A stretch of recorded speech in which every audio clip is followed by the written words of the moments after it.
Good morning बच्चों। कैसे हैं आप सब? उम्मीद करता हूँ आप सब ठीक होंगे। तो बच्चों आज हम डिस्कस करने वाले हैं गॉस की प्रमेय के अनुप्रयोग।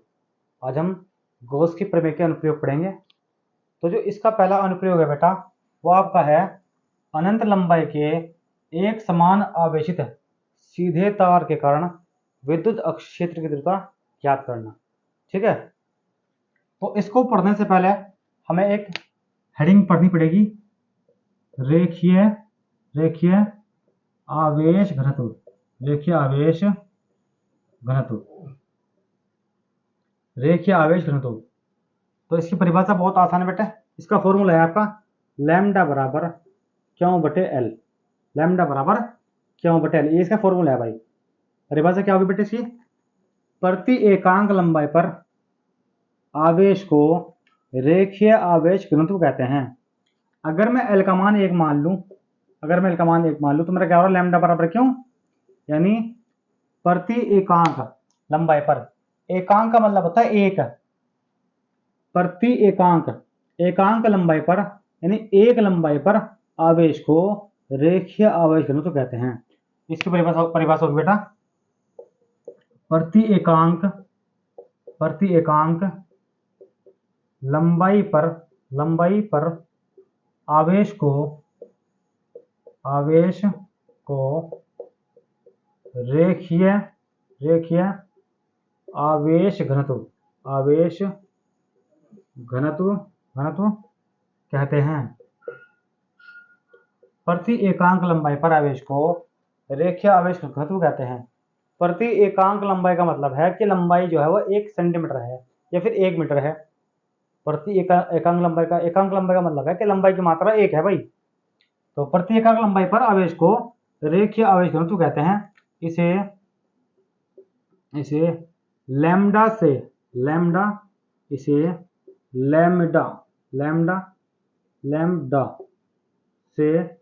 डिनोट करते हैं। इसका मात्रक क्या है बेटे? कूलाम प्रति मीटर। इसका मात्रक कूलाम प्रति मीटर होता है। ये पूरा सीख लिया आपने भाई। रेखीय आवेश घनत्व परिभाषा क्या है? प्रति एकांक लंबाई पर आवेश को या आवेश की मात्रा को रेखीय आवेश घनत्व कहते हैं। इसे लैम्डा से डिनोट करते हैं। इसका मात्रक कूलाम प्रति मीटर होता है। ठीक है बेटा, अब हम चलते हैं अपने मेन टॉपिक पे, जो हमारा टॉपिक है भाई। पढ़ेंगे बड़े ध्यान से इसको। देखिए हमारा मेन टॉपिक है, उस पर चर्चा करेंगे अच्छे तरीके से। बहुत हमारा मेन टॉपिक है बेटे, अनंत लंबाई के एक समान आवेशी सीधे तार की बात करते हैं इसमें। तो तार आपको पता तार कैसा हो? तार आपका होता है इस टाइप का। देखो ये आपका तार है पूरा इस टाइप का। लंबाई इसकी है, कुछ पता लंबाई कहां तक है, कुछ पता लंबाई कहां तक है। अनंत लंबाई के एक समान आवेशित मतलब इस पे चार्ज है भाई। इस पे क्या है? इस पे क्या है? इस पे है भाई प्लस क्यों चार्ज। इस पे आपका है बेटे प्लस क्यों चार्ज। हमने क्या करा, इस तार का छोटा सा टुकड़ा ले लिया। अब इस पर हम एक्सपेरिमेंट करेंगे पूरा। इस पर हम डेरिवेशन निकाल लेंगे बेटे। तो ये क्या कहा उसने? एक समान अनंत लंबाई के एक समान आवेशित सीधे तार। इस पर प्लस क्यों चार्ज है। अब इसकी लंबाई तो है अनंत, बट इस टुकड़े की लंबाई जो है हमने मान लिया बेटे इसकी लंबाई है एल। ये टुकड़ा है आपका, इसकी लंबाई क्या है आपकी? एल है। ठीक है, जब इस पर प्लस क्यों चार्ज हमने डाल दिया, मान लो आपने प्लस क्यों चार्ज डाल दिया इस पर। जब आपने इस पर प्लस क्यों चार्ज डाल दिया तो इसमें से क्या होगा बेटे? इसमें से आपकी विद्युत बल रेखा निकलेंगी। क्या निकलेंगे इसमें से? विद्युत बल रेखाएं। तो कुछ विद्युत बल रेखा इधर निकलेंगी, कुछ इधर निकलेगी। इसका मतलब इसका एक जो इफेक्टिव एरिया होगा वो लगभग यहां तक का होगा बेटे। मान लो इसका जो इफेक्टिव हो गया, वो इफेक्टिव एरिया जो है वो आपका लगभग यहां तक होगा नहीं होगा? देखो ये आपके पास कोई तार है, इसमें से कुछ तो विद्युत बल निकलेंगे इधर को और कुछ निकलेंगे इधर को। प्लस क्यों चार्ज है, मैंने क्या कहा था? विद्युत आवेश का प्रवाह पढ़ा रखा मैंने। धन आवेश का प्रवाह अंदर से बाहर की ओर होता है। धन आवेश का प्रवाह अंदर से बाहर की ओर होता है। तो लगभग इसका ये इफेक्टिव एरिया होगा यहाँ तक का, और नीचे यहाँ तक का इफेक्टिव एरिया होगा इसका। तो यहाँ तक इसका इफेक्टिव एरिया है पूरा का पूरा। हमने क्या करा, अपना यहाँ तक चीज़ें चेक कर ली कि भाई यहाँ तक क्या है, ये पूरा इफेक्टिव एरिया है इसका। तो देखो क्या करेंगे हम, हो गया बेटे यहाँ तक। अब हम कह रहे गॉस की प्रमेय पढ़ रहे हैं हम, गॉस की प्रमेय का प्रयोग। तो गॉस की प्रमेय हमने पढ़ी थी बंद पृष्ठ में, बंद पृष्ठ में वर्क करेगी हो, तो आप भी से बंद कर लो, क्या दिक्कत है। ये ऊपर से बंद कर लो, ऊपर का एरिया, लो जी ऊपर का एरिया मैंने बंद कर लिया हो, और नीचे का एरिया बंद कर दो आप। अब इसका मतलब हमें काम किस किस में करना है, काम हमें काम करना है बेटे सिर्फ इस पूरे में, इस पूरे में हमने क्या करना है, वर्क करना है।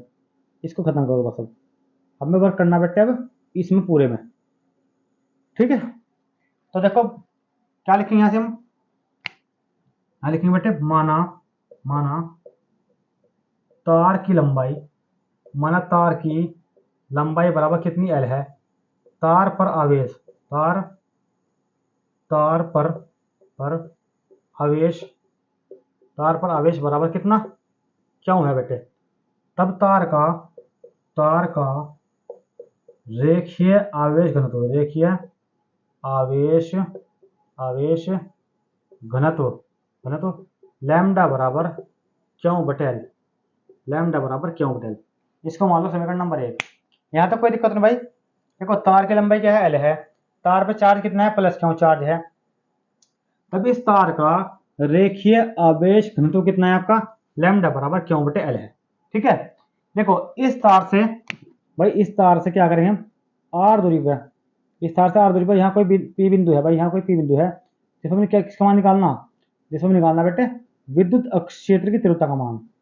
इस तार से, तार के किसी बिंदु से आर दूरी पर कोई बिंदु पी है जिस पर हमें विद्युत क्षेत्र की तीव्रता का मान ज्ञात करना है। लिख देंगे यहाँ से हम, तार से आर दूरी पर कोई बिंदु बिंदु पी है जिस पर हमें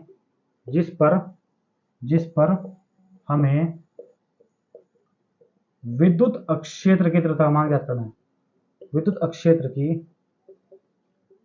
तीव्रता का मान ज्ञात करना है। तो करेंगे भाई। देखो इसमें 3 पृष्ठ दिख रहे हैं मुझे।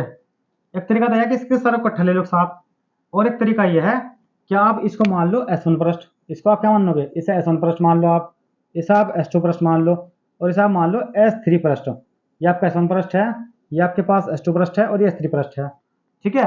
मैंने आपको पिछले वीडियो में बताया था सबसे पहले क्या काम करेंगे, छोटा काम करेंगे, उसके बाद फिर हम बड़ा काम करेंगे। तो आप एक काम करो बेटे, जब ये पूरा का पूरा S1 पृष्ठ है, पूरा S1 पृष्ठ है, अगर मैं इसका छोटा हिस्सा ले लूँ, मान लो भाई मैं इसका छोटा हिस्सा ले रहा ना हिस्सा, तो ये पूरा S1 है, तो ये कितना होगा बेटे, कितना होगा ये S1 पर, ये तो पूरा S1 पृष्ठ है, तो ये कितना होगा, ये आपके पास होगा बेटे, ये आपके पास कितना होगा, DS1 पृष्ठ, DS1 पृष्ठ, ये आपका S1 है, तो ये कितना होगा आपका, ये आपका होगा बेटे DS1 पृष्ठ, ठीक है। अब इसी तरीके से आगे जाओ भाई, ये मेरे पास क्या है, ये मेरा है S2 पृष्ठ। अगर मैं छोटा इसका हिस्सा लूँ, उतना हिस्सा, तो क्या होगा हमारा, तो ये मेरे पास होगा बेटे DS2 पृष्ठ, DS2 पृष्ठ। इसी तरीके से हम लेंगे S3 पृष्ठ की बात करेंगे। अगर मैं इस पूरे के पूरे का छोटा हिस्सा ले लूँ, इतना हिस्सा, तो क्या होगा मेरे पास, ये मेरे पास होगा बेटे DS3 पृष्ठ। दोबारा फिर समझो, ये पूरा का पूरा आपका है S1 पृष्ठ, पूरा का पूरा ऊपर का, ये जो नीचे का है ये आपका है S2 पृष्ठ, और जो बीच का इसको मान लिया मैंने S3 पृष्ठ।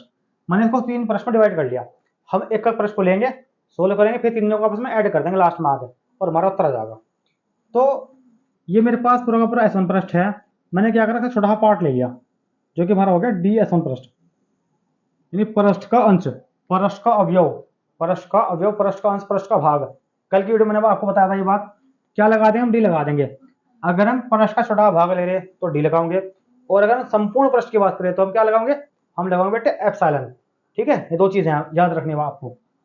तो ये आपके पास DS1 हो गया, ये DS2 हो गया, DS3 हो गया। चलो जी, अब देखो मेरी बात सुनो ध्यान से, इसमें जो विद्युत बल रेखाएं हैं, ये जो आपके पास ऐसे रखा, अगर मैं इसको ऐसे रख दूं, इसमें जो देखो, इसमें जो विद्युत बल रेखाएं हैं वो आपकी ऐसे जाएंगे बेटे, ना कि मुंह आपके ऐसे नहीं जाने की, वो जाएंगे आपके ऐसे करके, जाएंगे नहीं जाएंगे भाई, आपकी जो विद्युत बल रेखाएं वो ऐसे जाएंगी। यानी विद्युत फ्लक्स जो है वो ऐसे प्रवाह करेगा। विद्युत फ्लक्स कैसे प्रवाह करेगा? ऐसे प्रवाह करेगा बेटे आपका। यानी ये ऐसे है तो जो विद्युत फ्लक्स है वो ऐसे जाएगा, ऐसे जाएगा या फिर ऐसे जाएगा, या तो ऐसे जाएगा या फिर ऐसे जाएगा। इसका मतलब क्या होगा बेटे? जो विद्युत फ्लक्स जो होगा वो आपका ऐसा होगा। इसमें क्या होगा देखो, इसमें जो विद्युत फ्लक्स होगा वो आपका होगा φ1। इसमें जो विद्युत फ्लक्स होगा वो कितना होगा बेटे? φ1 होगा, क्योंकि S1 पृष्ठ है तो विद्युत फ्लक्स कितना होगा? φ1 होगा। इसमें विद्युत फ्लक्स कितना होगा बेटे? इसमें φ2 होगा। और इसमें कितना होगा? इसमें आपका हो जाएगा φ3। कोई दिक्कत तो नहीं इसमें? देखो S1 पृष्ठ है तो विद्युत फ्लक्स φ1 होगा, S2 पृष्ठ है तो विद्युत फ्लक्स φ2 होगा। विद्युत फ्लक्स बोलते हैं विद्युत बल रेखाओं की संख्याओं की माप को। ये विद्युत बल रेखा निकल रही है इसमें से, तो इसके लिए φ2 होगा और इसके लिए विद्युत फ्लक्स कितना होगा बेटा? φ3 होगा। यहां तक क्लियर होगा मामला? चलो जी, अब जो विद्युत फ्लक्स है वो क्या है? या तो इधर भागेगा या इधर भागेगा। तो आपके पास क्या है? यानी आपके पास देखो ऐसा रखा है तो जो विद्युत फ्लक्स है उसकी दिशा इधर को होगी, इधर को, या तो इधर को होगी या फिर इधर को होगी। तो बताओ भाई, ये ds1 है तो ये क्या हो जाएगा हमारे पास? हमारा जाएगा बेटे d φ1 हो गया। d φ1 क्योंकि हमने क्या करा? अक्षेत्रफल का छोटा हिस्सा लिया, अक्षेत्रफल का छोटा सा मैंने क्या करा? हिस्सा लिया, तो मेरे पास d φ1 आ गया। अब यहाँ क्या हो जाएगा मेरे पास बेटे? यहाँ जाएगा मेरे पास d φ3 और यहाँ क्या जाएगा मेरे पास? d φ2। हमेशा जो विद्युत फ्लक्स है वो या तो इस दिशा में होगा या फिर इस दिशा में होगा। भाई आप इस पर जाइए, इस पर दीजिए, तो मैंने ऐसे लिख दिया करके, देखो इस आप इस रूप में लिख लो चाहे, चलो खैर ऐसे लिख लो आप करके। ये φ1 है आपका, ये आपका φ1 है, और देखो ये आपका हो जाएगा φ2। ये आपका क्या है? φ2 है। चाहे तो इस रूप में ले लो, चाहे तो इधर ले लो, और चाहे इधर ले लो। ये आपके पास क्या बेटे? ये आपके पास है φ3, यानी ये आपके पास क्या है बेटा? φ3 है। तो ये S1 के लिए φ1 है तो ds1 के लिए कितना जाएगा? d φ1 हो जाएगा। S2 के लिए φ2 है तो ds2 के लिए d φ2 हो जाएगा। S3 के लिए φ3 है तो ds3 के लिए d φ3 हो गया हमारा। यहां तक क्लियर हो गया? चलो जी, अब देखो मेरे पास जो ये पूरा का पूरा तार ही है, तरह मान लो ये तार है जिसमें ऊपर का जो सरफेस है वो S1 पृष्ठ है, इसकी दिशा नीचे को या ऊपर को? बताओ, जो इसकी दिशा है ये ऊपर को तो है आपकी, जो आपके पास सरफेस पृष्ठ है इसकी जो दिशा है वो ऊपर को है, लेकिन विद्युत फ्लक्स की दिशा इधर को हो रही, इधर को हो रही है। समझ गए मेरी बात? अब इसी तरह से जो नीचे सरफेस है पूरा पूरा, इसकी जो दिशा है वो इधर को है, नीचे को, लेकिन जो विद्युत फ्लक्स की दिशा है वो इधर को हो रही है। वही चीज हो रही है। देखो जो आपके पास S1 पृष्ठ है इसकी दिशा ऊपर को है, लेकिन जो आपके पास विद्युत फ्लक्स है इसकी दिशा इधर को हो रही है। सिंपल यहाँ जाओ, जो आपके पास सरफेस S2 है उसकी दिशा नीचे को है, लेकिन जो विद्युत फ्लक्स है उसकी दिशा इधर को हो रही है। अब यहाँ जाओ, देखो जो हमारे पास सरफेस S3 है इसकी दिशा भी इधर को है, और जो इसमें विद्युत फ्लक्स है उसकी दिशा भी इधर को है, तो ds3 भी इधर को है, d φ3 भी इधर को है। अच्छा आप मुझे बताओ, अगर मैं इसमें कोण लगाऊं थीटा, तो इसमें थीटा का मान कितना होगा? इसमें थीटा का मान कितना होगा बेटे? और इसमें थीटा का मान कितना होगा? बताओ। अगर यहाँ बात करें तो यहाँ बैठ रहा लंबवत भाई, बैठ रहा, तो इसमें थीटा का मान हो जाएगा आपका 90 डिग्री। यहाँ भी लंबवत बैठ रहा बेटे, तो यहाँ थीटा का मान कितना होगा? 90 डिग्री होगा। यहाँ बैठ रहे समांतर ही है, यहाँ क्या बैठ रहे हैं? यहाँ बैठ रहे बेटे समांतर। तो ये समांतर, देखो ये दोनों समांतर है। समांतर मतलब क्या है? इसके बीच में कोण कितना होगा? ये तो 90 डिग्री। ये कोण कितना होगा आपके पास? बताओ। ये आपका कोण होगा 0 डिग्री। तो थीटा का मान कितना होगा? यहाँ से थीटा का मान बेटा यहाँ होगा 0 डिग्री। इतना काम आपने कर लिया, बस ये काम करना था आपको। अब इसके बाद से हमें कुछ नहीं करना, सिंपल हमें को लेना और सोल्व करके चलना भाई। कर लो आराम से। देखो हम लिखेंगे यहाँ से डी पृष्ठ अवयव ds1 से गुजरने वाला विद्युत फ्लक्स, यहाँ लिखेंगे बेटे हम पृष्ठ ds1 या पृष्ठ अवयव ds1 से गुजरने वाला वैद्युत फ्लक्स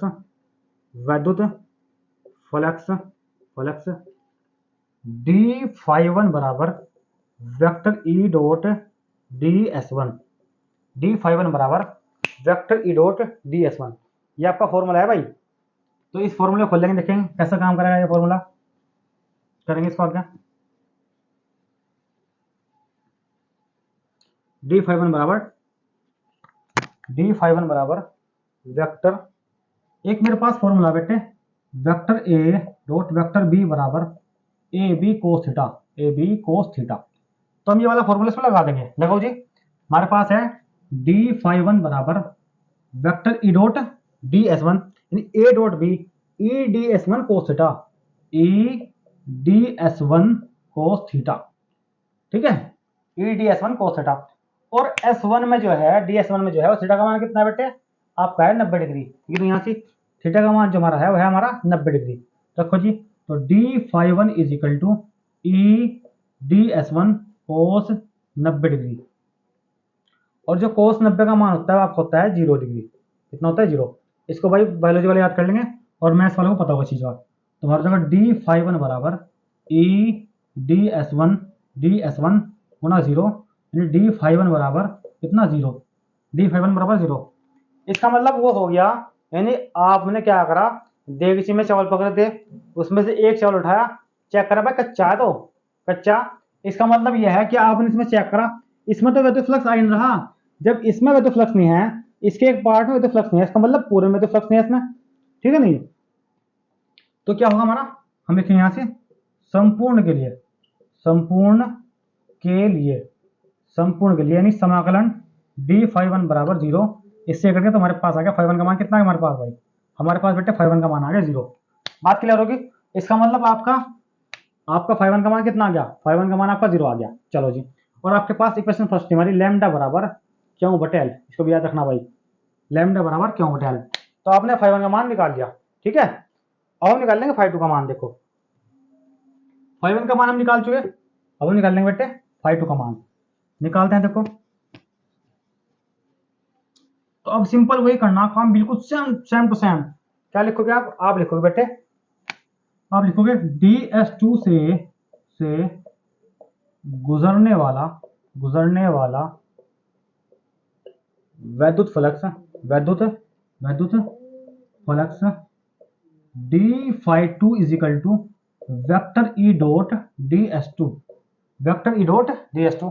फिर वही फॉर्मूला a डॉट b बराबर ab कोस थीटा लगाओ जी। तो हमारा जगह बेटे d∅2 बराबर ई ds2 कोस थीटा, ई ds2 कोस थीटा। तो ds2 में देखो कोण कितना है, तो ds2 में आपको कोण है 90 डिग्री। तो थीटा का मान कितना हो गया आपका, थीटा का मान हो गया बेटे 90 डिग्री। रखो जी मान इसमें, तो हमारा होगा d∅2 बराबर ई ds2 कोस 90, और कोस 90 का मान कितना हो 0, आपको बता रखा मैंने अभी पीछे करा। तो d∅2 बराबर हमारे पास हो गया ई ds2 कोस 90, और कोस 90 का मान 0 हो गया, यानी d∅2 बराबर बेटे ई d∅2 बराबर कितना हो गया हमारा, d∅2 हमारे पास हो गया 0। जब इस भाग में 0 है, वैद्युत फ्लक्स तो पूरे भाग में क्या होगा बेटे, पूरे भाग में 0 होगा। देखेंगे यहाँ से हम संपूर्ण के लिए, संपूर्ण के लिए, तो संपूर्ण के लिए क्या लिखोगे, समाकलन d∅2 बराबर 0, इससे खत्म। तो ∅2 के मान कितना होगा भाई हमारे पास ∅2 का मान बेटे कितना आ गया, हमारा ∅2 का मान भी कितना आ गया 0 आ गया भाई। यानी मैंने S1 का निकाल लिया, मैंने S2 का निकाल लिया। अब हम निकाल लेंगे S3 का। देखते हैं S3 का कैसा होगा बेटे, S3 का हम चेक करेंगे, देखते हैं S3 का कैसा होगा। बहुत इजी टॉपिक है, टफ नहीं है बिल्कुल भी, अगर बड़े ध्यान से करोगे तो हो जाएगा, कोई दिक्कत वाली बात नहीं। अब हम लिखेंगे ds3 से गुजरने वाला विद्युत फ्लक्स। हम एक बात को बार बार लिख रहे हैं भाई, देखो ds3 से गुजरने वाला वैद्युत फ्लक्स क्या होगा, d∅3 is equal to vector E dot ds3, d∅3 is equal to vector E dot ds3। लो फॉर्मूला भाई, तो d∅3 is equal to E ds3 cos theta, और थीटा का मान यहाँ कितना है, ds3 में 0 डिग्री, तो थीटा का मान बेटा होगा हमारे पास 0 डिग्री रखेंगे भाई। तो d∅3 is equal to E ds3 cos 0, और कोस 0 मान कितना होता है बेटे आपका 1, याद कर लो भाई, कोस 0 का मान होता है आपका 1 रखेंगे। तो d∅3 is equal to E ds3 1, तो d∅3 is equal to E ds3 हो गया इतना। तो अब निकाल लेंगे हम, ये तो हमारा निकल गया इसके लिए। अब निकालेंगे संपूर्ण S3 के लिए, क्या लिखेंगे हम, संपूर्ण S3 के लिए, संपूर्ण S3 के लिए देखो समाकलन d∅3 इज इक्वल टू समाकलन ई ds3, समाकलन ई ds3। तो डी साहब हो गया हमारा, तुम्हारे पास बेटा आ गया, हमारे पास क्या आ गया, ∅3 इज इक्वल टू ई बाहर समाकलन ds3, यानी ∅3 is equal to ES3, five three is equal to E S three. यहां तक क्लियर हो गया मामला। चलो जी, यानी हमने फाइव थ्री का मान भी निकाल लिया बेटे, करो भाई साहब। यानी फाइव थ्री इजिकल टू हमारे पास आ गया बेटा five three is equal to E D S three. देखो यहाँ से तो फाइव थ्री का मान मेरे पास आ गया five three is equal to E S three कितने निकल के हमारे। अब करो भाई साहब क्या, तो हम क्या करें, हम लिखेंगे यहाँ लिखेंगे हम संपूर्ण। अब देखो संपूर्ण, देखो मैंने S1 का मान निकाल लिया, S2 का मान निकाल लिया, S3 का मान निकाल लिया। अब हम लिखेंगे संपूर्ण गॉसियन पृष्ठ। गॉसियन पृष्ठ क्यों कहा गया, क्योंकि बंद पृष्ठ है। तो संपूर्ण गॉसियन पृष्ठ से गुजरने वाला कुल वैद्युत फ्लक्स लिखेंगे यहाँ से। कितना आसान है बताओ, संपूर्ण गॉसियन पृष्ठ से गुजरने वाला कुल वैद्युत फ्लक्स कितना हो जाएगा हमारे पास, हमारा हो जाएगा बेटा फाइव ई बराबर five one plus five two plus five three. और जब हम बात करते हैं संपूर्ण की, तो हमारा S1 बराबर S2 बराबर S3 बराबर S के जाएगा भाई सारा, चाहे S1 को लो, चाहे S2 को लो, चाहे S3 को लो, सब किसके इक्वल हो जाएंगे, सब इक्वल हो जाएंगे बेटे हमारे S के। क्योंकि अब बात हो रही संपूर्ण की, तो मान रखेंगे भाई फाइव ई बराबर फाइव वन का मान कितना है 0। देखो फाइव वन का मान कितना है 0, फाइव टू का 0 प्लस फाइव टू का मान कितना 0 प्लस फाइव थ्री का मान कितना बेटे ई एस थ्री। लेकिन S3 का मान कितना हो गया, S3 का मान आपको हो गया S। तो हमारे पास बेटा आ गया फाइव ई बराबर ई एस। और ये S क्या है, S है सरफेस, ठीक है नहीं, S क्या है क्षेत्रफल यानी वक्र पृष्ठ। ये आपके पास क्या है पूरा बेलन है भाई आपका, ये आपका क्या है बेलनाकार टाइप का है। तो इसका जो S का मान होगा, देखो इसका जो S का मान होगा बेटे ये होगा आपका 2 पाई आर एल। वैसे जो बेलन का वक्र पृष्ठ हो बेटे, जो आपका बेलन का वक्र पृष्ठ होता है, वक्र पृष्ठ फॉर्मूला है तो वो आपका होता है 2 पाई आर एच। एच बोलते हैं हाइट को, लेकिन यहाँ एच क्या है आपकी एल है, तो मैंने क्या करा, मैंने कर दिया आपका 2 पाई आर एल। दोबारा फिर समझो, ये आपका बेलनाकार टाइप का है, मैथ में एक चैप्टर है मेंसुरेशन, उसमें एक टॉपिक है बेलन। तो बेलन का आयतन संपूर्ण पृष्ठ वक्र पृष्ठ, तो बेलन का वक्र पृष्ठ होता है आपका 2 पाई आर एच। बट यह एच ना होगा, यहाँ से एल है, तो हम क्या कहते हैं, हम कह देंगे भाई 2 पाई आर एल, जो कि आपके सामने ये रहा। यानी एस का मान आपके पास आ गया 2 पाई आर एल। इस मान को आप इसमें पुट कर दोगे भाई, हमारे पास आ गया बेटा फाइव ई बराबर ई गुना 2 पाई आर एल, ई गुना 2 पाई आर एल। और गॉस के पर में हमने पढ़ी थी, और गॉस के पर में का अनुप्रयोग हम पढ़ रहे हैं। तो बताओ फाइव ई का मान क्या रखो यहाँ से, आपने गॉस के पर में पढ़ी थी बेटे कल, फाइव ई बराबर क्यों बटे एप्सिलॉन जीरो। इसको मैंने सिद्ध भी करवा, तो रखो यहाँ से, तो क्यों बटे एप्सिलॉन जीरो बराबर ई गुना 2 पाई आर एल। अब इसके बाद आपको क्या काम करना है बेटे, देखो हम क्या करेंगे, हम लेंगे समीकरण एक में। ये देखो आपके पास समीकरण एक रखा, लैम्डा बराबर क्यों बटे एल।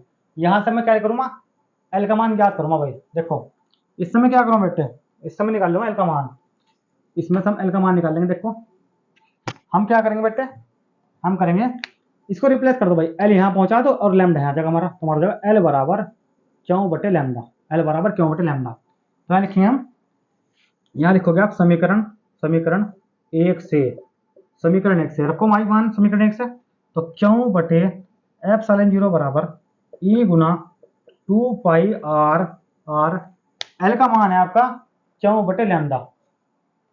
एल का मान कितना बेटा हमारा क्यों बटे लैम्डा।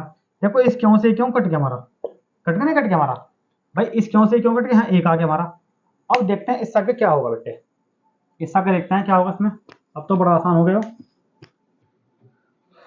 बहुत आसान टॉपिक है, कोई टफ चीज नहीं है बिल्कुल भी, एक दो बार देखोगे तो इजीली हो जाएगा, कोई दिक्कत वाली बात नहीं। करो जी, हमारा हो गया बेटे एक बटा epsilon zero is equal to E गुना 2 पाई आर बटे लैम्डा, 2 पाई आर बटे लैम्डा। हमें निकालना ई का मान, तो मैं क्या काम करूँ, इस लैम्डा को पर पहुंचा दूं यहाँ से, इस लैम्डा का क्या करूँ मैं यहाँ पहुंचा दूं, तो लैम्डा बटे एप्सिलॉन जीरो बराबर ई गुना 2 पाई आर।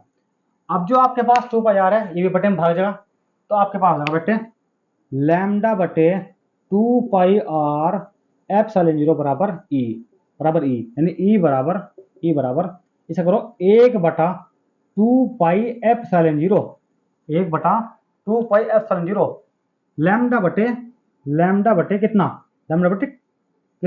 लैम्डा बटे आर देखो ई बराबर 1/2 पाई एप्सिलॉन 0 लैम्डा बटे आर।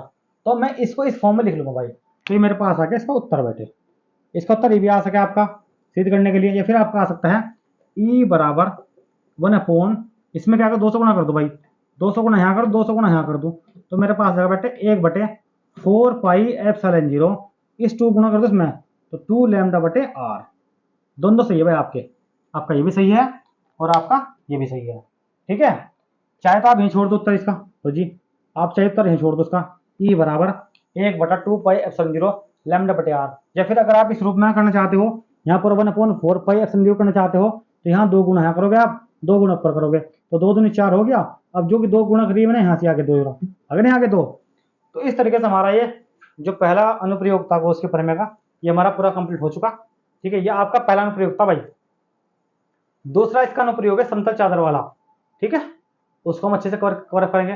फिर अभी इस चैप्टर में एक वीडियो इसकी बन गई, फिर अभी इस चैप्टर में आपकी 3 वीडियो रहेंगी, और 3 वीडियो आने के बाद ये चैप्टर हम पूरा फिनिश कर देंगे भाई, ठीक है बेटा। तो अपनी पढ़ाई को बड़े ध्यान से करते रहिएगा, जितना आपको कराते उसका रिविजन करते रहिएगा, इच्छा का बार रिविजन करते रहिएगा, और जैसे हमारी बुक खत्म होती है उसके बाद इसके हम अनसोल्ड वगैरह चैप्टर वाइज खत्म करेंगे धीरे धीरे, ठीक है बेटा। मन लगा अपना पढ़ाई करते रहिएगा, ठीक है। इस वीडियो में इतना रखते हैं बेटा, नेक्स्ट वीडियो में हम इससे जो नेक्स्ट जो आपका समतल चादर वाला है उसका डिस्कशन खत्म करेंगे, ठीक है बेटा। ओके भाई।